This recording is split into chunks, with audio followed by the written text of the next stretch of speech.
What's up, everybody? Welcome back to Simply Walk the Talk. I am your host, JoshuaJHolland, and today we're going to get deep into somatic arts and what that even means. Today's guest is Mr. Dan Sykes. Dan Sykes is an entrepreneur, filmmaker, bodyworker, and founder of the Somatic Training Network, a company dedicated to learning and sharing somatic arts and practices from around the world. Dan built and runs the world's only world-class recording studio that is also a video production center and somatic arts training center, in which he records his fast-growing YouTube show, Emergency Fish Party. That's interesting.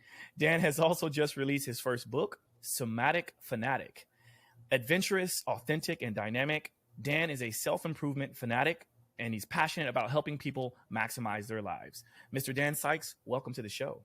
Welcome to Simply Walk the Talk. Our bodies and minds adapt to what we do most of the time. If you want to change your body and mind, you must change what it is you do most of the time. This podcast explores all things health, wellness, fitness, lifestyle, and biohacking. Stay tuned as we explore various thoughts, methods, and experiences from a multitude of conversations between our interesting guests and experts through many fields of work. Sit back, relax, and enjoy the show. Simply walk the talk.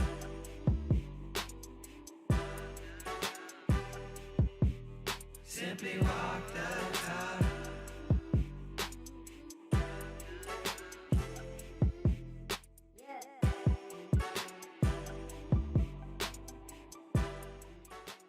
Thanks very much for having me. Excited to be here. This seems like a show right up my alley, so I'm super excited. Yeah, absolutely, man. I'm happy you took the time to join me, and I was really thrilled about having you on, because a lot of times when I'm prepping for a guest to come onto the show, obviously I do a deep dive into as much as I can find out, so I can really guide a good conversation. And one of the first things that stood out was the fact that we both have martial arts as a part of our background. So I'm certain we'll get into that at some point. But I think first and foremost, just to kind of make sure that we don't lose anyone, let's explain what somatic training or somatic arts is all about.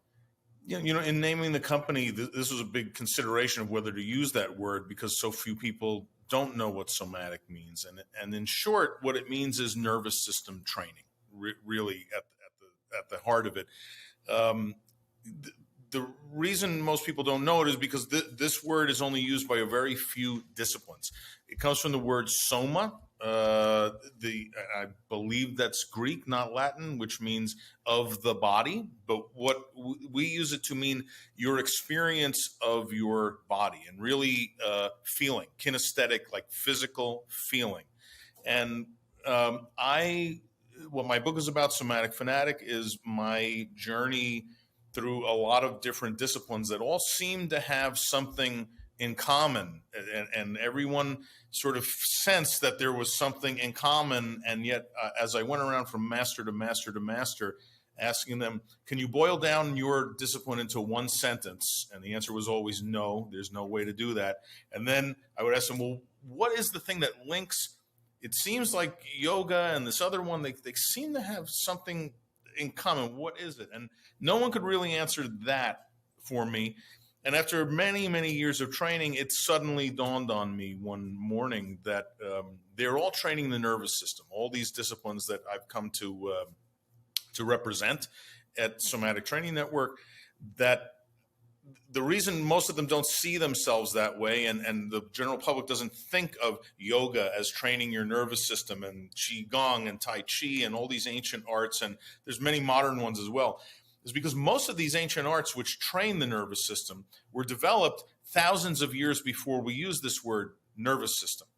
They use words like chi and chakras and many other things that actually now we know through neuroscience represent the nervous system. And they're all tapping in to our natural capacity to increase the function of our nervous system. And all these disciplines are based on these same two principles that we can talk about in a little while. But many, many disciplines actually train our nervous system. And my mission is to bring this simple idea of training your nervous system as part of nutrition, strength training, and nervous system training as what you can do actively to promote your wellness and keep healthy and vibrant through your life, or heal, whatever you have to do. Beautiful. And so clearly, I mean, you can speak about this in a way that I think clearly displays that you've been doing this for a while, and obviously to come up with an entire system that trains that. It sounds like you have a very deep understanding. My question is what got you started down this path, to where you are now? Well, like most people, pain is what got me down this path. In my case, it was emotional pain. I found myself about 12 years ago having sold a company and was well off financially, but young and in this sort of now what position. My wife at the time, my first wife, and I both were suddenly in this now what. We're fairly young at the beginning of middle age, and our answers were very, very different. And this was sort of the beginning of the end of 22 years of being together. Ultimately, we decided that we both wanted very different things, but we have 3 kids and this. And so between divorce and going back to filmmaking, which I had left behind to go into business with my first wife, I made a feature film, which is in this book, Somatic Fanatic, and it could not get distributed. It was 4 years of work of writing, producing, and directing my own feature. From a business standpoint, it was a complete non-starter. There was no distribution deal made for it, and my marriage was also falling apart simultaneously. So I was in this elongated emotional pain state. I had also been very non-physical my entire life. My whole life was sort of in my head and relying on my wits. Non-athletic. I was just a musician, filmmaking, business person, really having my hands be able to play music and having my wits be able to create things is what my whole life was about. I felt I was on the I was always overweight my whole life, felt very weak, felt very uncoordinated. And so finally, this fear of physical pain was what I wound up feeling in this sort of something has to give mindset. I was like, well, maybe I'm going to try to deal with that. And I had met, while making my feature film, we shot it in Russia, and I met these retired Russian Special Forces guys who practice what turns out to be a martial arts system, a military martial arts system, completely based on training the nervous system and getting it to very, very high levels of function and softening the soft tissue of these soldiers through all these various means, including this very, very brutal looking body work that I now receive and practice all the time, where they use sticks and other tools and drive tools into the flesh and use heavy whips and things to beat tension out of the flesh. And you train in breathing techniques and games of attention and movement to first overcome fear, to reduce panic, and then once you're through that kind of gateway, into ultimately feeling the body more and more and maintaining an ability to move sort of no matter what. And over time, your flesh softens down into around the bones, and you're able to feel and move and not go into panic at radical levels that are unimaginable. You come to see movement in waves and feel movement in waves instead of mechanically. And there's all kinds of transformations that take place. And when you meet these guys who really are masters at this in a combat sense, they can do things that just seem impossible because they're really controlling their internal muscles and manipulating mirror neurons by squeezing all their musculature. And then when they touch you, letting all their muscles go so your butt can let go for a second and you fall on the ground and don't understand why. And many things where they're masters at using sort of nervous system manipulation.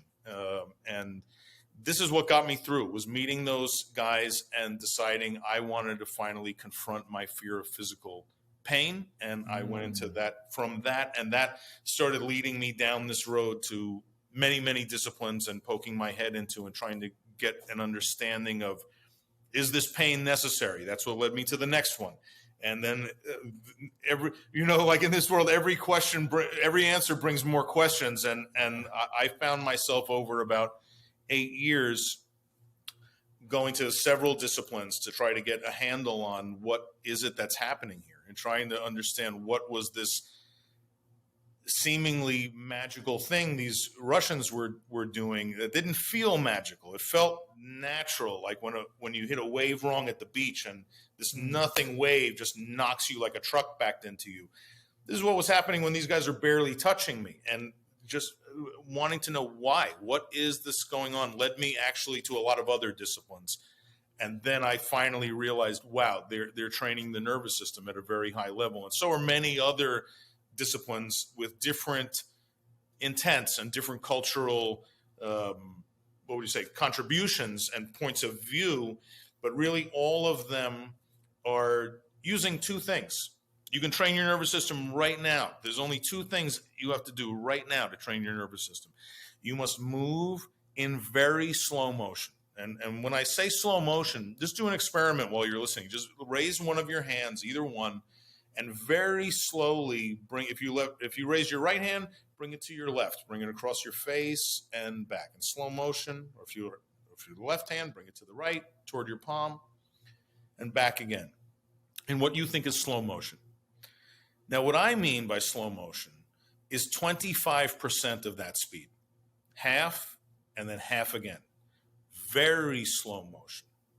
And while you're moving your hand this time at 25% that speed, feel your shoulder. Feel your neck. Keep moving your hand. Feel your hands. Feel your bicep. Feel. You just did it. Whether you're doing Tai Chi, Qigong, yoga, Kung Fu, Systema, Feldenkrais method, any of these, moving in very slow motion for the purpose of feeling it more. Introspection, we call it. Mm-hmm. This is what overwrites habit in your nervous system. Your nervous system must create habit of movement. All these various muscles moving in tandem with each other to move your arm. There's hundreds of thousands or millions of muscle cells being clenched and unclenched just to move your arm. The order all that clenching and unclenching happens in, or if the unclenching even happens. I mean, we'll get to that in a minute, because a lot of times with most of us, the unclenching is not happening. We'll talk about that later. But this order that it all happens in, you have to create habits. You can't just learn nothing. We create habits of ideas, and we create habits of movement. But moving in slow motion is the basis of all of these disciplines, no matter what culture they come from, because moving in habit allows two really important things to happen. Moving in slow motion. You cannot engage habit.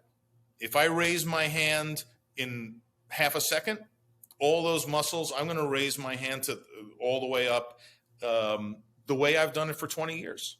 But if I talk to you and raise my hand over like 30 seconds as we're talking, I cannot engage a habit. It's way too slow. And if I weren't talking to you, and instead, as I very, very slowly raise my arm, I were feeling, where's the most effort? Where's the least effort?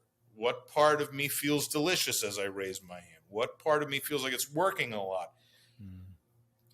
Then I'm giving my nervous system way more time as well. I can't do a habit because I'm moving so slow, and I'm elongating this period of analysis of what it feels like to move. What does it feel like in my knee? What does it feel like in my pelvis when I raise my one hand? My weight shifts, and all these things that you can notice by moving in very slow motion and moving your attention around the body. What does it really feel like in detail while I'm moving? this is what all these disciplines are doing all over the world for thousands and thousands of years. Yeah, what this reminds me of is, at least in what I do, in fitness and in various other things. I do a multitude of things. In fact, I love that you brought up the idea of introspection, because in my book, The Awareness Shift, we talk a lot about introspection, and we talk a lot about shifting your awareness and ways to do that. And this sounds like a beautiful way to do so.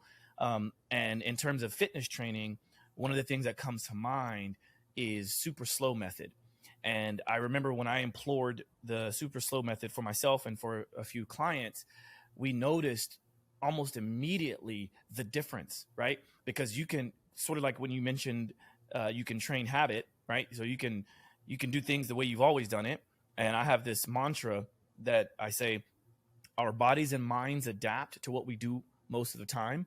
If you want to change your body and mind, you must change what you do most of the time, right? Mm-hmm. And so when I would implore this idea of slowing down, like really slowing down the any sort of exercise, people immediately were like, whoa.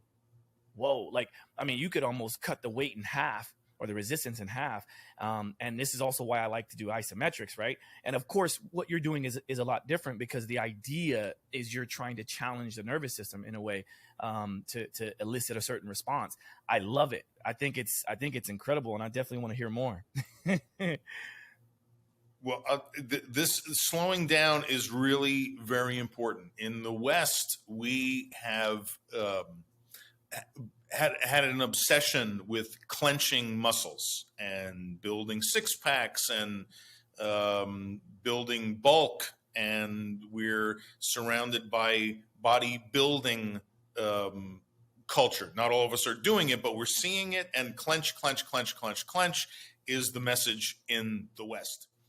And we're all stiff when we're old, and we're all have high blood pressure, and we all need to go to the chiropractor. And this is because we are building up habituated tension in our soft tissues on both sides of our skeleton. Stiffness is not because you're old. Old people who are becoming stiff are because they have habitually contracted muscles down the front of their body and habitually contracted muscles down the back of their body, pulling on each other, putting all that strain on their joints. You don't just get supplemations in your spine for nothing. You're getting supplemations in your spine because your back muscles, the muscles behind your spine and in front of your spine, are both permanently contracted and putting pressure on all of those joints going up, up the spine. That's why the supplemations are happening. So going to the chiropractor and having him relieve supplemations is all fine and dandy. But if you don't do something to overwrite that habituated permanent contraction, what we call parasitic tension, this does not relieve the pressure on your spine, and you're back to the chiropractor 30, 40, 50 times. And now we're talking about this American attitude of managing the symptoms as opposed to solving the problem. And this, I think the medical industry in general, there is no way other than muscle relaxers, but this is a temporary thing. There is no way to reduce what we call tonus, the amount of all the time chronically tense muscles. There's no way to do that through surgery or medication. The only thing that can turn those commands to contract off is training your nervous system, is moving in slow motion for the purpose of feeling more and more. That's what we call this comparative analysis, sensory comparative analysis. The nervous system learns by comparing. We can learn two ways. We can learn logic. We can learn 2 + 2 is 4. That's one way we learn. The other way we learn is the way an infant learns when they have no language, they have no ability. You learn what is easier and what is more difficult, what is warmer and what is cooler, what is brighter and what is darker, what is louder. It's comparing. We talk a lot about, for instance, if I were to put you inside a massive, bright, hot purple sphere, equally lit. When you went into the sphere and for the first couple minutes, you would see that it's hot purple. Well, but with no shadows, nothing else to look at but the wall of that sphere. Within about a half an hour, that sphere would look gray to you because your eyes would forget what purple is when there's nothing that's not purple to compare it to. This is the way our nervous system learns everything, by comparing something to something else. And physically, you know, whether it's light, whether it's touch, whether it's smell, whatever. And so when we're trying to improve movement or reduce excess tonus, what we're fighting is a condition called sensory motor amnesia. It's a big $10 phrase that means your nervous system is not feeling these muscles as much as it used to. That for some reason they have clenched. Maybe it's from fear, from trauma, that you broke your right leg and now your left leg's been doing twice the work for 6 weeks. And now that you take the cast off, those muscles on the left leg don't unclench quite all the way because you have to take measures because they've habituated this extra work. They're under stress.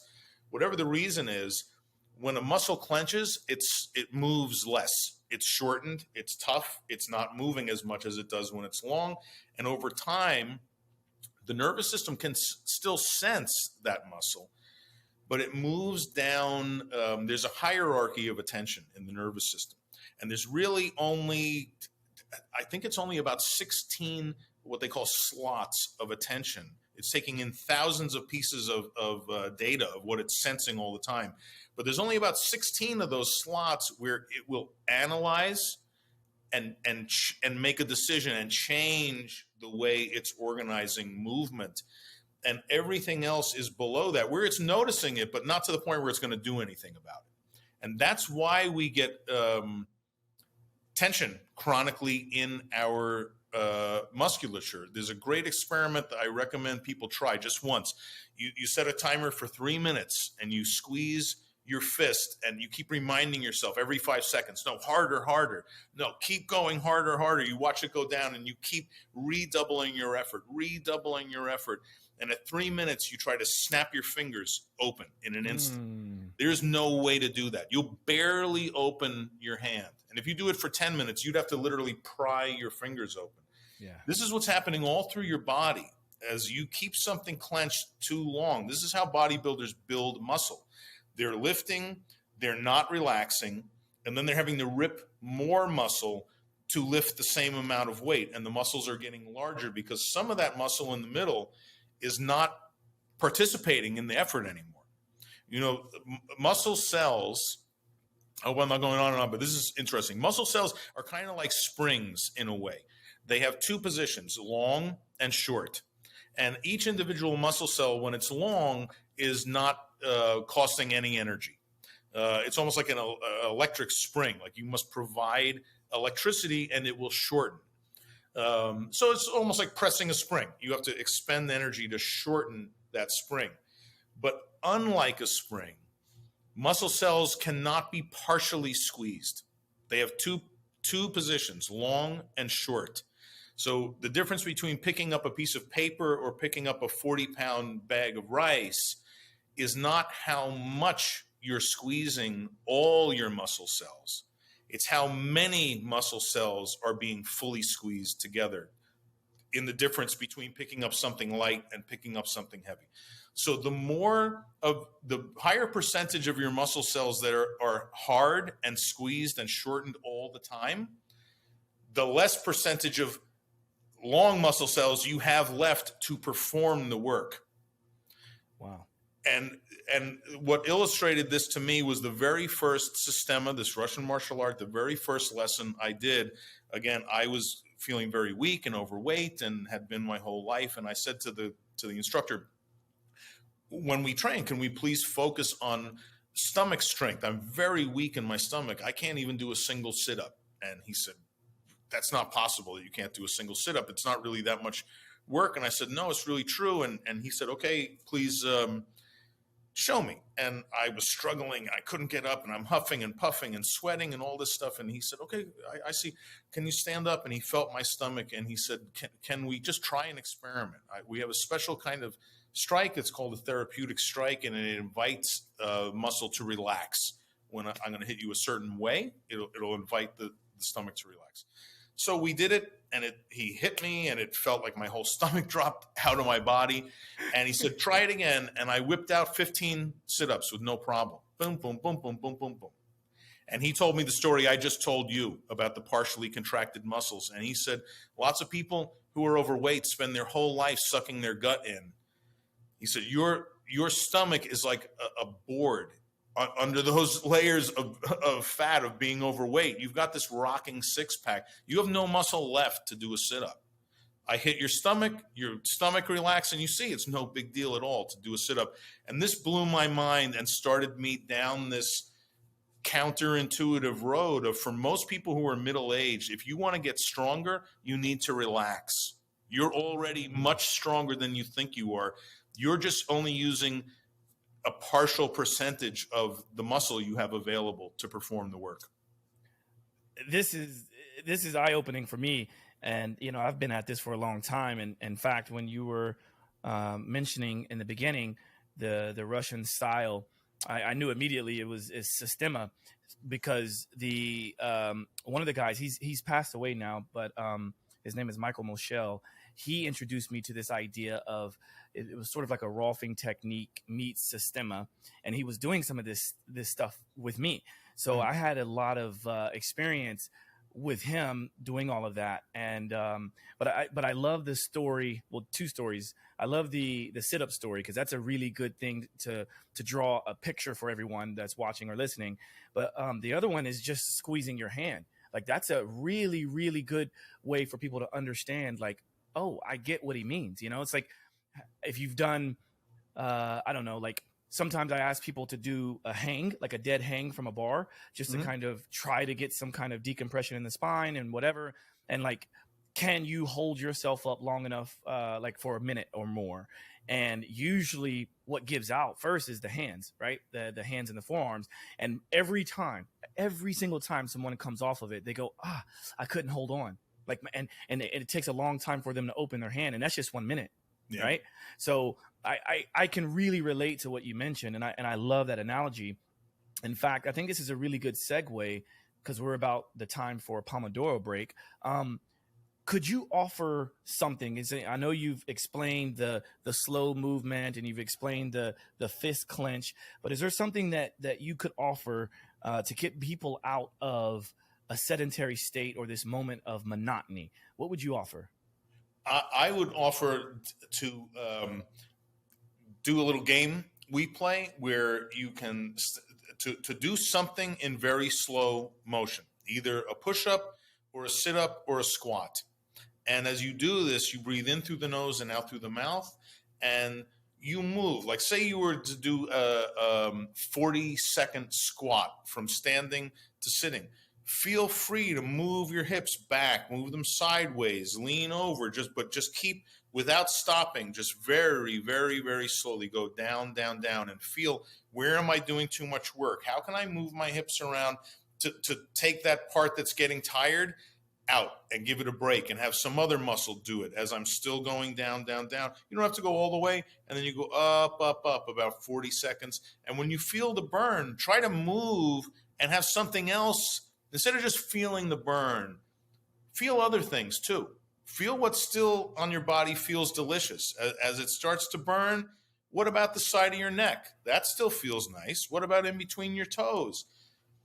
Don't let the discomfort take over your entire experience. Even when it's burning, there's parts that feel thriving. There's parts that feel easeful. There's parts that feel delicious, while other parts are feeling the burn. I would very highly recommend to use this opportunity to remember that the nervous system can focus on 3 general types of sensation. Discomfort, like you might have just felt where it's burning. Ease, where things feel neutrally easeful. And then pleasurable, where it's a more active sensation of that which feels delicious. And You can train entirely focused, and many people do train primarily focused on one of those three at a time. But no matter what you're doing, whether it's yoga or anything, you can just choose in a yoga class that I'm just going to focus on what feels delicious. I'm going to focus on what little part of my body feels kind of sexy right now. Now I'm going to focus on what's working too hard. Now I'm going to focus on what just feels so easy. What part of my body as I do downward dog just doesn't have to do anything. You can shift your focus between these three areas of sensation and get a lot more benefit out of your practice by doing it. That is a true awareness shift, my friend. Most people who are only listening probably didn't get an opportunity to see me doing this as he was explaining it, right? And I just did one, very, very, very slow squat. You can kind of see my head disappear from the screen. And then I came up out of it. And it's so interesting. So I have to say, you've helped to shift my awareness just in doing one of those, right? Because the first thing I thought of, and I'm sure most other people who are doing this, first thing I thought of is like, whoa, my legs are starting to shake and burn. But when you mentioned, think about the things that feel good, it was like I immediately forgot about the burn, because I started to think about the things that feel good. And then I started to think about the things that feel great or, pleasurable. And I'm like, wow, that just shifted me out of that situation, because I feel like most of the clients that I work with, they're chasing that burn, and they're chasing that getting their heart rate up, and they're chasing the uncomfortable, because we've been shown that, as a society, that in order to look better and feel better, you've got to be in pain, and you've got to, have your heart rate up, and it's got to suck for a moment, and then it feels better later. But it sounds like what you're saying is we can choose what to focus on. And so, yeah. Absolutely. The discomfort has a tendency to jump to the front of our attention. And we live in this culture of feel the burn, feel the burn. And what, as a somatic educator, I would say feeling the burn is certainly part of health. But there's a lot more to feel. And there's better things to feel than the burn. Everybody, just mentioning feeling the burn is great, but there's other things that you can also feel, and not just separately. You can simultaneously feel these other things while the burn's happening, because for many people who are in pain of any kind, even when they're not exercising to induce the pain, the idea of training to feel more and more and more may sound crazy to you. You might have been in a car accident. Who knows? You have chronic pain of some kind, and someone recommending you feel more might sound like the craziest thing you ever heard of. Why would I want to feel more?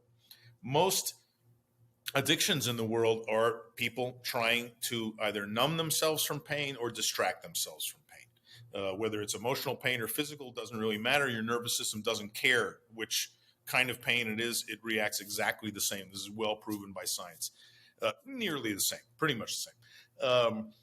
So one of the first things we do is try to get people to be aware that there's simultaneous things happening. And the more you learn to feel in detail, like a microscope in one spot on your body, and then the other kind of feeling more is a more total feeling of the connected, I call it the meat of yourself, like the soft tissue of yourself.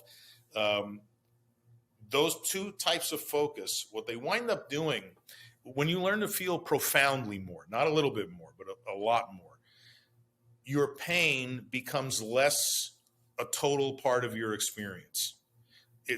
And relaxing the soft tissue does reduce a lot of types of pain as well, in addition to that. But whether or not that happens or not, because if you have emotional pain, that may not be the case. But that pain becomes less a total part of what you're feeling and experiencing when you learn to physically feel magnitudes more. Now your pain is not 80% of your experience. Now it's 30% of your experience, or 20% or 10%, because you're feeling all kinds of other things at the same time. And that skill you just took a little peek into is really what brings these profound transformational benefits to people is that even when there's an issue that's not going to go away, I'm in a wheelchair, my back got crushed in an accident and my nerve is on fire, whatever the reason is, when you reduce how much of your total experience of being alive that nasty sensation is, and the more other stuff you can simultaneously monitor, the richer your life's going to become, even if you feel trapped by your pain, even if you feel that you're listening right now and you have a kind of pain that odds are it's going to be with you for a while. Reducing the tonus in your overall body and training your nervous system to focus on things other than that pain will bring massive benefits to your life. Well said. Yeah, I'm going to share your website. So for those that are listening and watching, I'm going to Somatic Training Network. Where you want to go is somaticlab.live. That is really our training platform. This is our corporate platform, Somatic Training Network.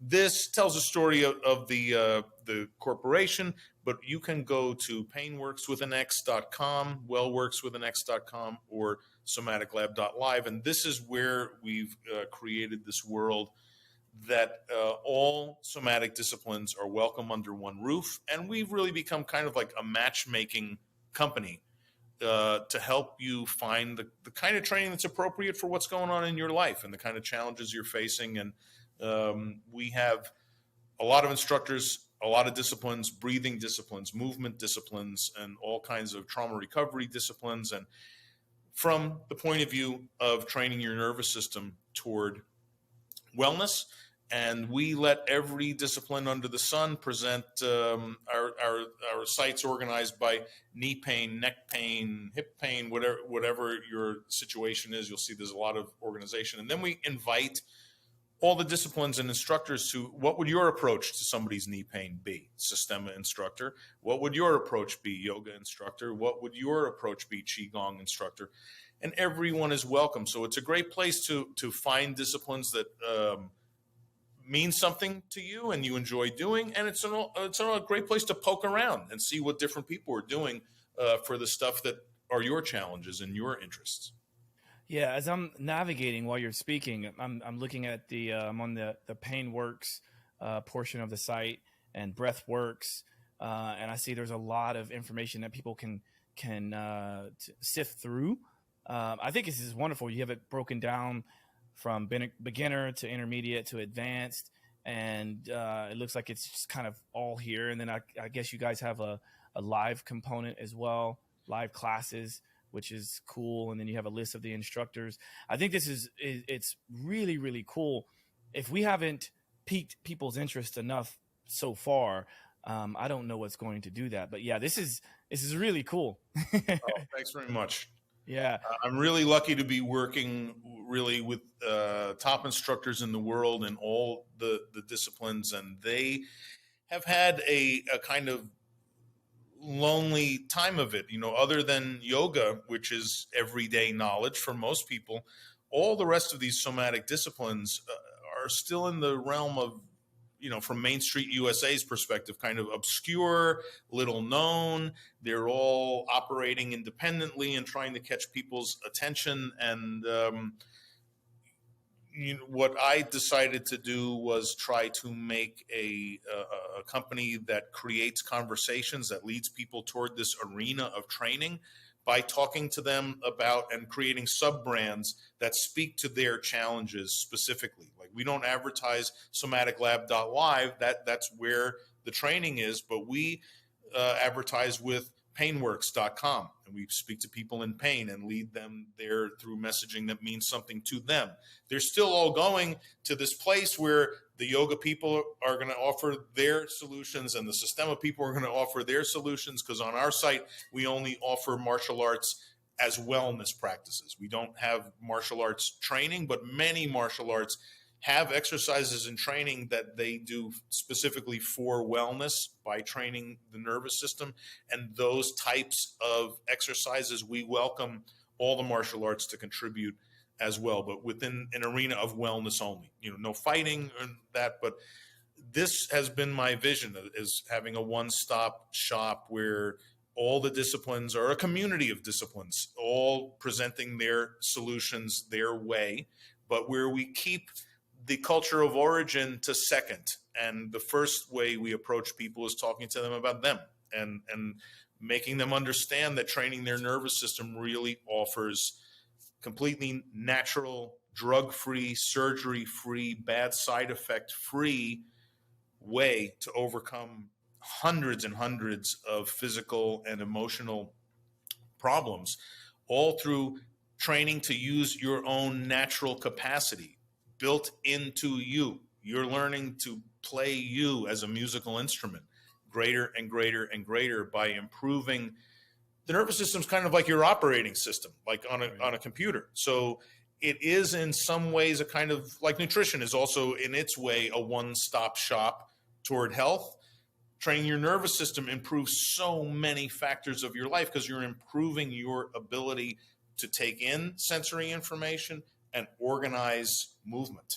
That's the basic two things your nervous system does. And by improving those two things, everything you're engaged in improves. Right. Right.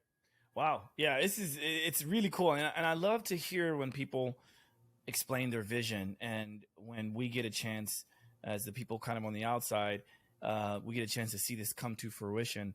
And I think it's amazing. And something else I want to share is your book, because Somatic Fanatic is amazing. All of your content is very well done. So kudos to you and your team. Thanks very much. So here's the book. So I'm at somaticfanatic.com. Mm-hmm. And I see there's a little intro video here, and then it talks about nervous system training. So that obviously explains somatic training. There's the book, and the audio book is read by me, and I think it's still only $1. I think we're just trying to get it out there, and it's $1 for the audio book. It's fast. It really reads, or you can listen to it. It really reads more like a book than a how-to book. And it's the story of my 7-year journey. It was written a couple of years ago, from midlife crisis through new life mission and decision to go back into business again when I had the choice to never do that again. If I were a fisherman or a poet, I'd be sitting under a tree and I would never start a business again. But I'm a filmmaker at heart, and I came to a conclusion many years ago that I found myself involved in the most serious and beneficial and like inspirational work I'd ever done before. And I decided I was thinking of making a series about these people who are doing all this kind of work. And I just suddenly realized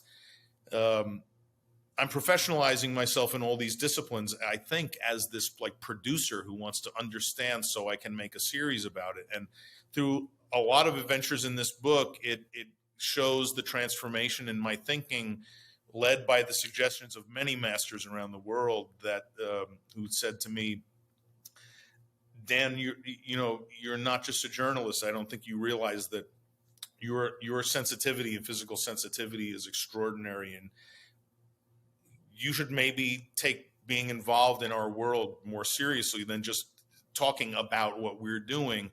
And slowly over the course of years, it gave me this vision to go back into business and use my skills as a communicator and filmmaker and musician and every trick I have in the book, instead of toward entertainment, to aim that set of skills toward this mission of making nervous system training everyday knowledge around the world, and promote this idea that active things you can do toward health are nutrition, strength training, and training your nervous system on a regular basis. And now we have a new company that is a sister company to Somatic Training Network that maybe I'll come back in a little while and talk to you about, called Touch Positive. And what we've done for movement-based training, we have a new website that's going to come up in 2023 called Touch Positive. And this will be a one-stop shop for nervous system training for social touch of all kinds. Everything from caregiver touch to better massage, all the way through sensual and erotic touch, all based on a system called somatic consent to begin with, where we study consent rules, and not just rules, but you feel in your body why these consent rules exist and what your limits are, and how to know what you really want in touch, and get more comfortable asking for it, how to feel your limits and get more comfortable saying no, and most especially opening up your capacity to feel what we call neurologically direct pleasure. Up to 50% of adults cannot feel neurologically direct pleasure through their hands. Even though we're feeling stuff in our hands all the time, they wind up becoming utilitarian tools, and often we get into a habit that when we're touching another person, it's always for that other person's benefit, the massage kind of mentality. And we lose the capacity to touch someone or something and feel the pleasure of touching them with our hands. And this is up to 50% of people. It's a little known but major problem in the world of people shut off from the capacity to focus on pleasure. You got a little taste of it just with that little squat. It's so easy to not focus on pleasure. And we have a new site that is completely devoted to the long-term study of advanced touch skills. My feeling is the world presents us, in the world of martial arts and sports, hundreds and hundreds of systems where you can study for many years to touch someone else for the purpose of combat or competition. And we want Touch Positive to be offering the world a place where you can study advanced touch for many years toward the social, toward the life affirming energy. And this is the expansion of what we've already started, and we're excited next year we're going to bring that online as well. It's incredible. You know, when you started talking about the Touch Positive, I wanted to see if it was up, and it looks like it's up here. There might be some stuff up, but right. Believe me, the real thing is yet to come. Right. Which again, I love it. I love the evolution of things, right? And what this reminded me of, and obviously you were talking through it, and you're very clear about everything you're talking about, which I love. One of the first things that came to mind was, I'm not sure if you've seen it or heard about it, but there's this show on Netflix called Principles of Pleasure. And I remember watching that, and it's obviously geared towards females, but I think it's also very much geared towards males. If you're the type of person, a male that is interested in learning more about everyone, right? Being inclusive instead of exclusive. And kind of the very beginning of that just talked about like this stigma around experiencing pleasure within females. And obviously the bulk of it is sexual pleasure or sensual pleasure or whatever. But what about just everyday regular pleasure? Like, we should be more in tune with understanding that it's okay to talk about pleasure, right? And feel it. It's not just okay. In Western culture, we've kind of lost sight of the fact that pleasure is not just a cherry on the cake of life. You know, pleasure is a survival mechanism. Not just a procreative mechanism, but it is a survival mechanism. We are all living lives full of pressure, worry, fear, disappointment, responsibility, feeling stuck in situations that have gotten beyond us, frustration, worry, mourning, trauma. We're dealing with all of this all of the time. Pleasure gives us a capacity to go on. It gets us from healing back to thoughts of thriving again. You know, so many people who study healing arts that are only in the gentle arts, and so many people I meet who don't cross train in the world of the martial, and they're only in the world of gentle arts. It can get so kind of, they focus on ease, but not pleasure. And even when they focus on pleasure, it can be so shrouded in the transformational spirituality of it all that they forget about the let's go out and party. Let's have a picnic. The lightness and the fun and the play of pleasure. Pleasure can be tussling around with a puppy in your backyard. Pleasure can be feeling the sun on your face. Pleasure can be cooking together with friends you haven't seen in a long time, and it's just the right music and just the right thing, and you take the time to just say, wow, this is so sweet. It's situational pleasure. It's physical pleasure in hugging your grandma and helping your neighbor across the street and just feeling how delicious it is to just touch your neighbor in a friendly way. We in the West and in our Me Too generation have become so paranoid of touch in the West that it's sort of you touch your lover or your kids and nobody else. Or the jujitsu guy who's trying to choke you out and you're tapping out. Like, that's the only other kind of touch people get is competitive touch or sexual touch or touching their kids. And there's no other social touch. And this is very, very, very bad for health. Yeah, this was definitely highlighted throughout this pandemic or lockdown or whatever you want to call it. I think it was very much highlighted because we are social creatures, right? At the end of the day, and I really love, especially like as an African American man in America, I really love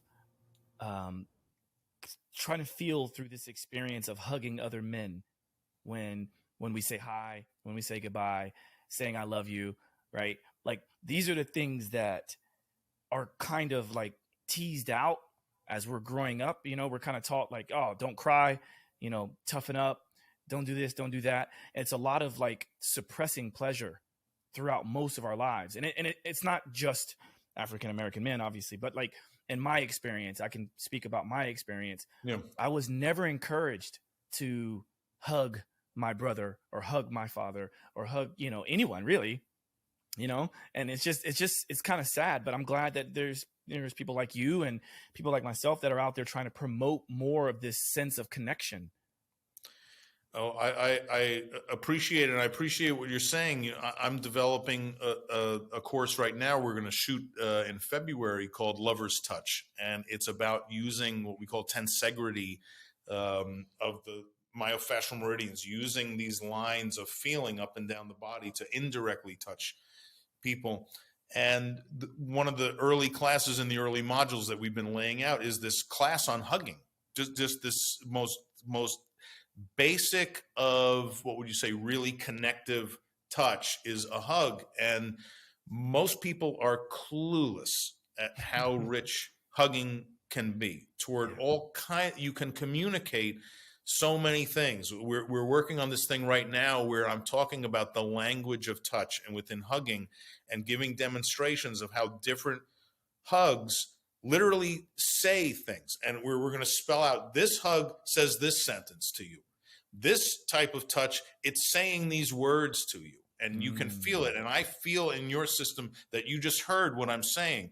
And we're trying to promote this, that of course you have to ask people things. You have to ask permissions. You have to do all this. But once you're in what we call the apex, we start training by walking people through these various conversations, even when they're difficult, giving them, like martial arts. If it's hard for people to ask for the kind of touch they want, there's all kinds of reasons. This is very difficult. Like martial arts, we set up these little games where you can do that in a relatively safe container to try it out. It might be really scary for you to say, would you please hug me? Would you please rub my neck? Would you please, you know, whatever. And like martial arts, what our instructor, Matthias Schwentek from Germany, developed is this training system that's social arts, social touch arts, one step at a time, breaking the components of social interaction apart so you can try each one, just like martial arts, and then you mix them back together and you have a better sense of how you can function and where your limits are. And wow, it is difficult for me to ask. It was difficult for me to ask that person to touch my knee. That's strange. I did it the last time, and I asked another person, it didn't, you know, so really coming to terms with the reality of how complex all these things are is what the beginning level, our quote unquote white belt level, would be in breaking apart and really getting not just a little better at social touch, but fundamentally better, the way you would go to a Shaolin temple to become a Kung Fu master. Touch Positive, we're going to set up this same thing where you can study for years with lots and lots of masters to radically improve your ability to receive and share touch as a gift. Yeah, I'm actually glad you mentioned white belt, because I was going to ask you, do you have like a ranking system like most martial arts have, or is it more, you just are forever training, right? Like, how does that Yeah, work? we don't because I'm influenced by the Systema discipline, which does not have a ranking system. Exactly. In Systema training culture, you switch partners and you switch partners and you switch partners, and you can be training next to someone who's been 20 years, and then 10 minutes later you switch partners and you're two people fresh off the street, and then you go to the next person and the next person. So there is there's a non-competitive culture in Systema where you are helping each other to learn. And of course there is competition, but it has a very different flavor, and all training starts in slow motion. And then over the course of a class, basically first you start by exhausting yourself. So you have no strength left, and then the class begins, because they want you to feel and move and not count on muscles. They want you to count on your nervous system to interact. So we've borrowed a lot from that training culture. It's very inclusive. Women respond to it much more than ich knee sun chi, like, counting off reps and 50 people doing exactly the same thing. Systema culture is nothing like that at all. It's much more like a community. It's much more supportive, and yet it's a deadly martial art. It's a military art. It's a no nonsense art. It's not a sport. We don't train to fight full out when a bell rings. We do just as much studying about that period of time when a fight might happen. If you go to most sports fighting, there's no serious amount of your training time being devoted to when a fight might happen. In Systema, I'd say almost 30% of your training is spent, how do you negotiate this situation where there's a fight bubbling up? How do you deceive? How do you diffuse? How do you calm down? How do you tell a little story so their attention goes bink and boom and oop? As we say with the women, I say in Systema, what we're trying to do is create a series of misunderstandings. Because in Systema, they have a saying that they say, if you're big, you may be strong. I don't want to find out. I want to trick you, get safe, and get the hell out of there as close to instantly as possible. Because it's a soldier's philosophy. So they feel every second a fight continues doubles my chance of being dead. So it's very fast. There's no 45-second Systema fights. It's not happening. These guys are going to put you out quick. Yeah, you're painting a very beautiful picture. And of course, like the human mind always wants to label things and put things in a box and things like that. But what comes up for me is it's very similar. Obviously, there's some differences, but what comes to mind is BJJ, right? Mm-hmm. And that, BJJ is unlike some of the disciplines that I practice, like Taekwondo or, Kempo or, Goju-Ryu, in which you get your belt after you test out, you learn this much information, you test out. Whereas, like, for instance, in BJJ, it takes much longer to get to, that top rank. And mm-hmm. a lot of times when you see a person that has a certain amount of rank, I don't think, oh, that person knows this. I think, oh, this person's been here for X amount of time. Mm-hmm. That's usually what I see from that. And then also when people ask me, like, especially females, if they ask me, hey, what should I get into? I'm looking to get healthier, or to change up what I'm doing. I almost always say, try out BJJ, especially for females, because this is one of those things where if you were to get encountered by someone, chances are you're going to be encountered by someone that's bigger and stronger than you. How can you best defend yourself from a disadvantaged position? And that's the part I love about BJJ. But of course, there are some things that, like, you know, what you just spelled out, which may make it different. But I think anyone listening to this should definitely check out what you're doing, because you're onto something for sure. This is cool. Thank you. Yeah. Thanks. Yeah. So with everything that you've kind of spelled out and we've talked through today, are there some things that we didn't get a chance to touch on before we go into our last questions? I think that we have. I think the main message I want to get out there is that we are all carrying an immense amount of chronically tense musculature, even if you don't realize it. If you're, say, you know, maybe if you're 22 years old, you're not, but if you're 30 or older, the amount of permanently contracted muscles you have in by your bones is way more than you realize it is, way more. And everything comes to feel normal. No matter how unnormal it is, it eventually becomes to feel normal, and you have a natural capacity to undo this tension. To do it profoundly, you do have to face some pain. You have to face some kind of deep tissue body work while you're moving, and other things, but you can take measures even in the gentle world to reduce this, what we call excess tonus, chronic contraction of muscles. This will give you more strength. It will give you more speed. It will give you more ease. It will lower your blood pressure. It will take pressure off your hurting back. It will reduce inflammation at the joints because they're not grinding on each other. It will calm you down emotionally. So please find some means, some way that you enjoy moving in very slow motion on a regular basis, and roll that into your self-care schedule.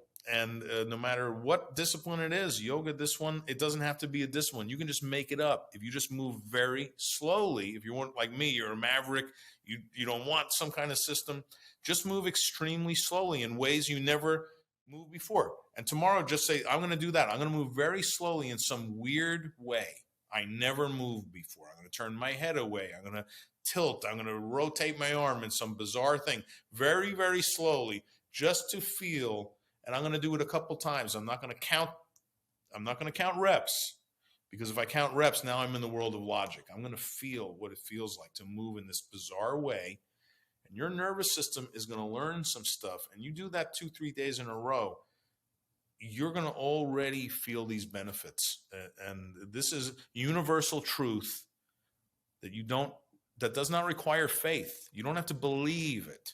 Just move in slow motion and see what you feel. And there's no question you will feel better, because that's the mechanism that nature has provided you to increase the function of your nervous system, is very slow motion movement. Slow down to relax. Right? Yeah, this is it's profound. This is great. Okay, so I ask a couple questions at the end of the show for every guest, and the first question is, what are your top 2 pet peeves? This is easy for me. In my world, my top 2 pet peeves are the number one, without any question, is people with sore backs. Anybody out there with a sore back? My number one pet peeve is trainers and physicians alike saying that the solution to a sore back is to, quote, strengthen your core. This is nonsense. And anyone who's done this knows it's nonsense, because when you do back exercises and core exercises to strengthen your core with a sore back, your back hurts more, everybody. And you want to know why?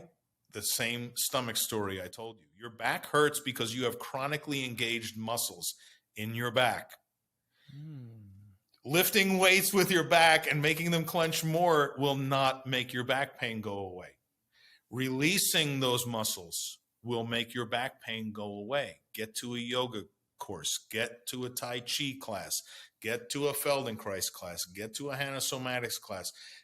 Disengage those muscles. Forget this strengthen your core for back pain is nonsense. And I know it's what everyone hears from millions of very learned people. It's a very strange thing for me how many absolute people say, believe the science, believe the doctors, believe the trainers. It's true, sort of. But when it comes to the reality of pain induced by chronically tight tissue, all of these people are somehow oblivious to this basic reality that the tense muscles are causing the pain, everybody. This is what's causing the pain. Strengthening chronically tense muscles will not reduce pain ever. So that's my number one pet peeve, no question about it. It's a good one. And then I would say my other pet peeve is shoes. I've got a major problem with shoes. And some people live in climates like it's getting very cold here. It's very hot in a lot of places but get out early. I'm a huge proponent. I usually, when weather permits, I walk at least 2 miles a day barefoot in urban environment, in any environment. At least once a month, I go on a multi-hour mountain climbing hike barefoot. Get your shoes off. We are not supposed to be walking in shoes, everybody. Walking barefoot, do it as slow as you need to. Don't bring your shoes with you. I usually pop them in a little sports bag. I put a little light pair of shoes just in case. Walk on uneven ground, walk on rocks, walk barefoot everywhere. It makes you bend your knees. It makes you soften your structure. Mm-hmm. It makes you walk the way we're supposed to walk, because shoes are like mats on a floor in martial arts. The Russians say mats on a floor are a good friend who doesn't always tell you what you need to hear. A wooden floor is a friend who always tells you the truth. And barefoot walking is the same thing. Barefoot walking tells you the truth of how you're walking. So I would say shoes are my number 2 pet peeve. Get rid of them. I'm with you on that. I maybe would have said like conventional shoes because nowadays there's a lot of technology out there. I've been a barefoot proponent for well over a decade, and I do a lot of work with the company Vivo Barefoot. Mm-hmm. And there's a few other companies that are doing good things, and obviously preferably you go completely barefoot, especially when we're in home. You can't always, like hot weather and cold weather, it's right. not always feasible, but when possible, because there's also the grounding that happens, and exactly. So many of us we're in our cars or our homes and in shoes, and we're not, there's literally all kinds of electric and magnetic waves in our body, and literally grounding in the electrical sense of it on a regular basis is great for health and reducing inflammation and all kinds of things, as right. well as the structural things I mentioned before. But barefoot is an amazing tool available that almost nobody does. It's incredible to me how very, very few people walk barefoot on a regular basis. Well said. Those were 2 very, very good ones. Probably 2 of the best, I think, so far on this show. So thank you for sharing that. The last one is by far my favorite question because of what comes out with every guest that I ask this question to. And it's also a reminder for people listening and watching to practice gratitude. But what are you most grateful for? For me, I am most grateful to right now in this moment. I am really feeling grateful to a particular friend of mine who about 5 years ago pointed me in a direction that wound up having me go back to school to learn in this modern 21st century way of flying to the world's best to train directly with people instead of looking for some university to learn from a professor. who read a book that was written 20 years ago by some guy who was the top of his game then, but who reminded me that we now live in the 21st century where for so many things, you can be educated by the best in the world just by signing up for an online program, hopping on a plane and going to a 3-day or 5-day seminar. That you can be highly educated without ever stepping foot on a university campus, no matter what age you are. I am very grateful for the moment I'm living in where I can train at such a high level in so many things that have been important to my personal development and have allowed this mission to perpetuate and allowed me to finally draw in this amazing I feel so grateful to the top masters at the heads of the disciplines we're involved in who have all felt so enthusiastic about what we're trying to do here. It really is. It's a big thing to approach a master who's devoted their life to a practice, who is used to being the head person in their world, and asking them to please become one of a community of equals and to project this, what we all need, a mutual respect. Even though this is our culture, I'm the whatever team, but I want to go to eat dinner at the potluck and eat what you brought from your thing. And wow, that's tasty. And this curious neighborliness of finding what you love, but being respectfully curious about what your neighbors are up to. That I'm so grateful I've wound up in the middle of a community of people who are all open to this, because it does take something. It does take something to recognize that whatever my home culture is, it's not the culture, it's a culture, and among equals. And this, and being now involved in a mission and a business where I'm surrounded by dozens of people who really have accepted this this philosophy, I feel very grateful for. I feel this philosophy is the only hope we've got in this world of nasty tools that can blow up cities and all the rest of it. Respectful curiosity about what your neighbors are up to are the only choice we've got. And I'm so grateful. I'm in a situation where I go to work every day surrounded by people with that attitude. Deep, very deep. All right, Mr. Dan Sykes, how can people best keep in touch with you, and maybe rattle off all the websites, the book, and the social media? I would say Somatic Fanatic, #1. That's going to get you in. Get the book. You'll have another couple hours of hearing me tell this story of meeting all these amazing people in a nice way, and this will lead you in. This will lead you into our world. So I highly recommend taking some time, get the audio book. It's $1 or something like this. Get the hardcover if you want to, no problem. Yeah. But I think it's a nice, easy listen. It's entertaining, and you're going to. I'm reliving this process that got me from miserable, lost, and so happy I never had to do business again and never work again, all the way through excited, energized, transformed, and determined to put my money and my time where my mouth is and develop this network and this company that I hope is going to bring nervous system training to millions of people all over the world. And I'm excited to be in this position. I'm excited for the story that's in Somatic Fanatic, and I think you'll enjoy it, and it might give you some great ideas of how you can take your wellness into your own hands through training your nervous system on a regular basis.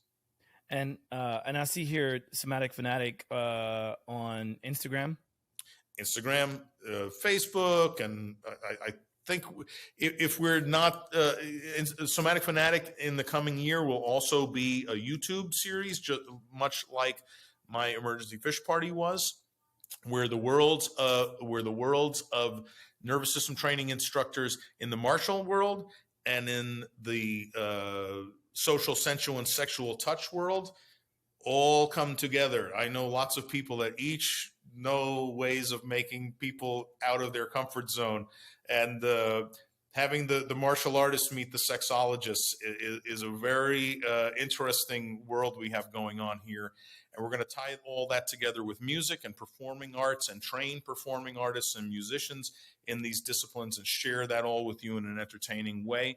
So next year, Somatic Fanatic becomes a YouTube channel as well. Start with the book, and there's a whole lot of fun and playfulness and nervous system training of all types coming at you in that world of Somatic Fanatic. Amazing. All right. Well, to all the listeners and the viewers, thank you for your time. Thank you for listening. Some of the main takeaways I got from this wonderful conversation with Dan Sykes is that we just simply need to slow down to relax and therefore be more in touch with our true strength and awareness. And yeah, I look forward to diving into Somatic Fanatic. And, if you want to find out more or get in touch with Dan, feel free to do so. I will link everything in the description and the bio, or reach out to me. And hopefully we can get Dan back on for another iteration of our chat. And, make sure to move slow, everyone. So this is Josh signing out with Simply Walk the Talk. Peace.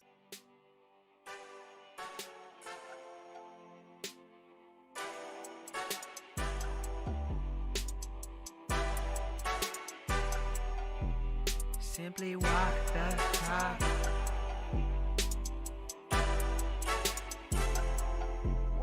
Walk the talk, talking facts. Move like me, but I move a little fast. Make my move, here to last. Fasten these seat belts, I'm coming past. Take care of me, longevity. Hack my biology, better believe. Walking the talk, soul, mind, and body connected. Better come give us a listen.